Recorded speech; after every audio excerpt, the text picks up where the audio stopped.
আল্লাহর কাছে তোমার কি মূল্য আছে? হে আল্লাহর কাছে তোমাদের কি মূল্য আছে?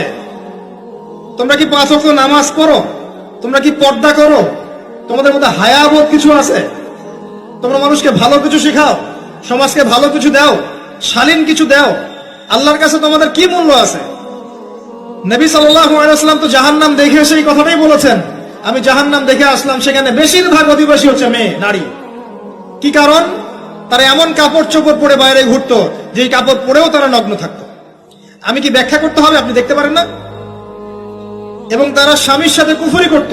সারা জীবন স্বামী যদি তাদের ভরণ পোষণ দেয়, ভালোবাসে, মহব্বত করে, তাদের জন্য জীবনটা ক্ষয় করে ফেলে, এক পর্যায়ে গিয়ে বলবে সারাটা জীবন তোমার কাছে কিছুই পাইলাম না।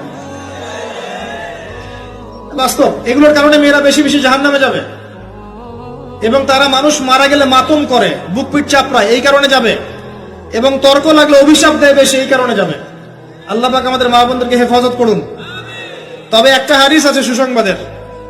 নবী সাল্লাল্লাহু আলাইহি ওয়াসাল্লাম বলেছেন, একজন নারী যদি 4টা কাজ করতে পারেন, জান্নাতের যে কোনো দরজা দিয়ে ইচ্ছা প্রবেশ করতে পারবেন।